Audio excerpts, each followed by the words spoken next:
Good morning dear students. बेटा जी, आज हम माटी वाली लेसन है जो कृतिका भाग 1 पुस्तक है। तो बेटा मैं थोड़ी उसके बारे में इसकी समरी बता दूं कि माटी वाली एक औरत है जो टिहरी बांध जो उत्तराखंड में पड़ता है वहाँ से माटी भर के लाती है अपने कनस्तर में, कंटर में, जिसको आम बोलचाल की भाषा में पिप्पा भी बोलते हैं। ठीक है बेटा। तो वो वहाँ से बांध से मिट्टी उठाकर लेके आती है और वो घर घर पहुँचाती है, जिससे कि वहाँ के लोग उस मिट्टी को कहाँ प्रयोग करते हैं। कोई अपने मकानों की लिपाई में, पुताई में यूज़ करते हैं, और कोई अपने वो मिट्टी से चूल्हे बनाते हैं। ठीक है बेटा। तो वो घर घर मिट्टी पहुँचाती है और लोग उसको उसके बदले में क्या देते हैं, कोई खाने की वस्तु, रोटी देता है, कोई अनाज, कोई चावल। ठीक है बेटा, जिससे वो अपना पेट भरती है। ठीक है बेटा। तो उसका एक बूढ़ा पति होता है, तो अपाहिज होता है और वो मंजे पे ही होता है, अपने चारपाई पे लेटा हुआ। तो वो जब शहर से ये सामान मांग के लाती है, रोटी वगैरह, कपड़ा, तो वो अपने बूढ़े पति का पेट भरती है। ठीक है बेटा। तो उसका जो लेसन है तो इसके बारे में ही है। तो इसका फर्स्ट क्वेश्चन बेटा हम करेंगे कि जो शहरवासी सिर्फ माटी वाली को नहीं, उसके कंटर को भी अच्छी तरह पहचानते हैं। आपकी समझ से वे कौन से कारण रहे होंगे जिनके रहते माटी वाली को सब लोग पहचानते हैं। ठीक है बेटा। तो कैसे पहचानते हैं बेटा, तो सुनो ध्यान से। आपने इसको अपने जीवन से संबंधित करके पढ़ना है लेसन को। और जैसे अब भी गांव में, हमारे आसपास के क्षेत्र में या हमारे गांव में अब भी लोग मिट्टी से चूल्हे बनाते हैं। ठीक है। तो इसमें टिहरी के निवासी, टिहरी बांध का वर्णन किया गया। टिहरी के निवासी केवल माटी वाली स्त्री को ही नहीं, उसके कंटर को भी, यानी जिसमें वो क्या है, कंटर पीपा होता है, मैंने पहले भी बताया है, तो मिट्टी भरती है, उसको भी अच्छी तरह से पहचान लेते हैं। ठीक है।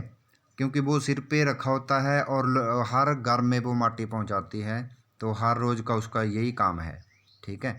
तो पहचानते हैं। हमारी दृष्टि में इसका कारण यह रहा होगा कि उस स्त्री द्वारा लाई गई मिट्टी की सभी को आवश्यकता थी, सभी को ज़रूरत होती थी। ठीक है बेटा।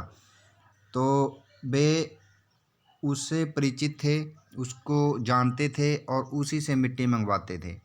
इसका एक अन्य कारण यह भी था कि माटी वाली का कोई भी प्रतिद्वंदी नहीं था। प्रतिद्वंदी क्या होता है बेटा, मुकाबला करने वाला, कि वो अकेली ही थी जो घर घर माटी पहुंचाती थी, उसके मुकाबले में कोई नहीं था और दूसरा कोई नहीं था। ठीक है। तो इस कार्य को करने वाली वह अकेली स्त्री थी। उसके सिर पर रखा कंटर दूर से ही सब पहचान लेते थे। ठीक है बेटा, क्योंकि हर रोज़ वो गांव में चक्कर लगाती थी। ठीक है। उम्मीद है कि आपको ये क्वेश्चन समझ आ गया है। आगे सेकंड क्वेश्चन है बेटा कि माटी वाली के पास अपने अच्छे या बुरे भाग्य के बारे में ज़्यादा सोचने का समय क्यों नहीं था। क्यों नहीं था, अब आपने समरी पढ़ी है तो उसके संबंधित आप ये बताओ। क्योंकि एक गरीब आदमी के पास क्या होता है, सिर्फ अपना पेट भरने के लिए ही उसके पास टाइम होता है सोचने का भी, मैं आज क्या, कहाँ से खाऊंगा, कितना मिलेगा मुझे। ठीक है। तो आगे देखो, जब एक घर की मालकिन ने माटी वाली से कहा तू बहुत भाग्यवान है, चाय के टाइम पर आई है। टाइम यहाँ क्या है कि ग्रामीण भाषा का शब्द है। जैसे आम बोलचाल की भाषा में गांव में क्या बोलते हैं, टाइम ही बोलते हैं ज़्यादातर लोग। ठीक है। और टाइम, टाइम मतलब जो टाइम होता है वो सही वर्ड है। पर आई है हमारे घर कि भाग्यवान आए खाते वक्त, कि वो भाग्यवान होते हैं जो खाते वक्त आते हैं, ताकि उनको भी थोड़ा भोजन दिया जा सके, उनको भी मिल सके। तो इस पर माटी वाली सोचने लगी कि वह भाग्यवान कैसे है। तो वो उसके मन में विचार है कि मैं घर घर मांगती हूँ, इतना मेहनत करती हूँ, कि मैं भाग्यवान कहाँ से हुई, मेरे पास तो कुछ भी नहीं है, खाने को भी नहीं है। उसके पास तो अच्छे बुरे भाग्य के बारे में सोचने का समय ही नहीं होता। ठीक है। उसे तो सुबह से शाम तक अपने काम में ही जुटे रहना पड़ता है। रात को ही वह काम से निपट कर काम को निपटा कर घर लौट पाती है, उसके भाग्य में तो निरंतर काम करना लिखा है। हर रोज़ लगातार ही काम करना लिखा है। काम न मिलने पर वह भूखों मरने की नौबत।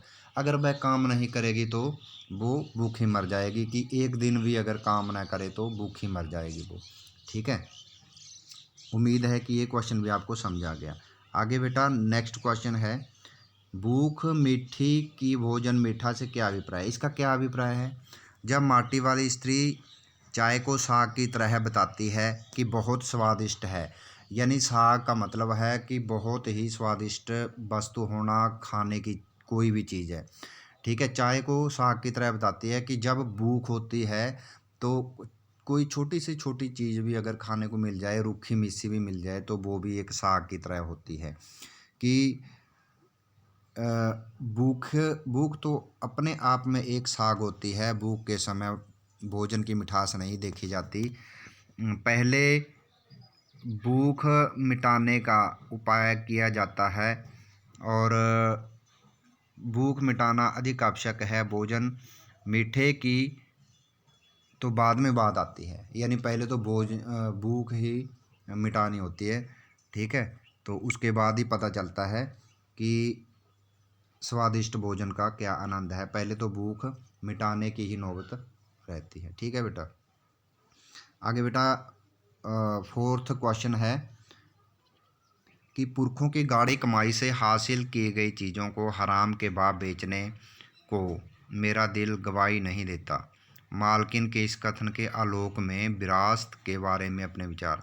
तो ये आपको जब समरी पता है कि जब वो मिट्टी देने जाती है किसी के घर, तो वो एक औरत उसको, घर की मालकिन है, तो वो उसको क्या करती है कि अपने विरासत यानी बुजुर्गों का एक गिलास है जो उनके पास रखा है, पीतल का गिलास। ठीक है, तो उसमें जब उसको क्या है कि उसको चाय देती है। ठीक है, तो वो कहती है कि कमाल है भी, आप अब तक ये घर में पड़ा है।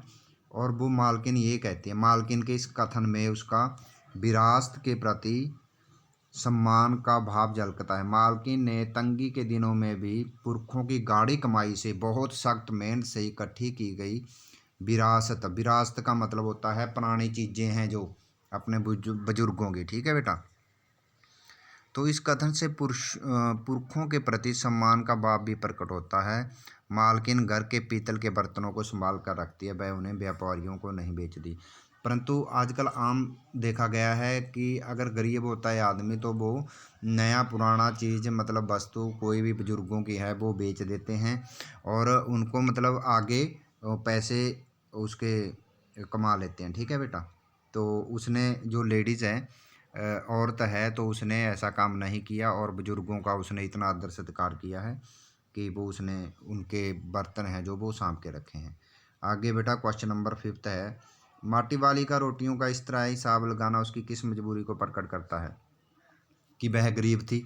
गरीब आदमी ही लगाता है हिसाब किताब। आपको पता है कि जिसके पास खाने के लिए कुछ नहीं होता, वो ऐसे मतलब भी हाँ, 2 रोटियां तू खा ले, तू खा ले 2, एक मैं खा लूँगी, ऐसे काम चलाते हैं। ठीक है, तो अब देखो हमारे घरों में क्या है कि जितनी मर्जी रोटी खा जाए, कोई कोई दिक्कत नहीं है। परंतु वो क्या है कि एक गरीब थी। ठीक है, गरीब औरत थी, और वो 2 रोटियां खुद खाती थी, 2 अपने बूढ़े पति को देती थी। माटी वाली का रोटियों का इस तरह हिसाब लगाना उनकी घोर दरिद्रता, बहुत ज़्यादा गरीबी को प्रकट करता है।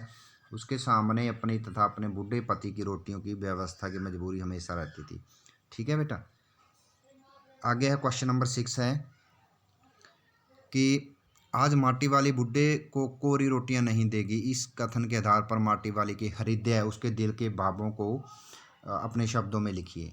ठीक है बेटा, तो क्या है कि आज वो अकेली रोटियां नहीं देगी जैसे पहले देती थी। आज क्या देगी, रोटियों के साथ कुछ ना कुछ खाने को देगी, जैसे कोई सब्जी वगैरह है, कोई साग वगैरह है। माटी वाली स्त्री अपने पति को जो बूढ़ा है, मजबूरी में ही कोरी रोटियां खिलाती है। ठीक है, कोरी रोटियां, रूखी रोटियां, उनके साथ सब्जी नहीं होती, कोई दाल नहीं होती, कुछ नहीं होता। ठीक है, तो जब भी संभव होता है वह उसके लिए साग का भी इंतजाम करती है, सब्जी का इंतजाम करती है। वह माटी बेचने से हुई आमदनी में से एक पाव एक पाइया बोलते हैं जिसको, वो एक पाव, ठीक है, पाइया प्याज खरीद लेती है ताकि वह उसे कूटकर तथा तलकर सब्जी बना दे।